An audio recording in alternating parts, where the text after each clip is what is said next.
ওখানে রিয়া মনে একটা কষ্টটা বললো যে আমাকে ছেড়ে সে চলে যায়, আমরা ওখানে এখন ভালোবাসি। আমার ক্লোজ ফ্রেন্ড মাঝে মধ্যে আমার ওখানে যায়। গত রাতে আনুমানিক 3টা বা 3:30টার দিকে আমার দরজায় গিয়ে আমার ডাক তুমি উঠে দিয়ে যে আলম আসছে, তুমি এত রাতে এখানে আসছো, কি ব্যাপার? চলো ভিতরে বসে বসে পরে কিছু ক্যান্টেন ছাড়া কিছু কথা হলো। ওখানে রিয়া মনে একটা কষ্টটা বললো যে আমাকে ছেড়ে সে চলে যায়, আমরা ওখানে এখন ভালোবাসি। বা আমার সাথে যারা যারা আসে, আমার সাথে যারা ভাইরাল হয় তারা অনেক অর্থ পায়, তারা অনেক সুনাম অর্জন করে, অথচ যাওয়ার পথে আমাকে লাথি দিয়ে চলে যায় বা আমাকে বিভিন্ন অপমান করে। এইসব ক্ষোভটোপ আমার সাথে গল্প করে রিয়া মনে কথা বলে আমি এখনো তাকে ভালোবাসি।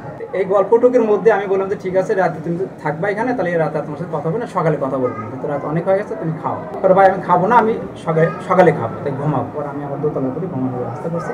পরের দিন সকালে আমি ডাকি, খালি জ্ঞান মানে ওই ভালোভাবে কথা বলে। পরে নিচে দেখি যে ঘুমের ওষুধ পড়ে আসছে। তখন আমি দ্রুত আমাদের ধুনট হাসপাতালে নিয়ে যাই। সেখান থেকে ডাক্তার একটু কথা বলে, ডাক্তারকে সে বলে যে আমি 4-5টা ঘুমের ওষুধ খাইছি। তারপরে ওখান থেকে বলছে আপনারা মেডিকেলে নিয়ে আসেন। তখন আমি মেডিকেলে নিয়ে আসছি।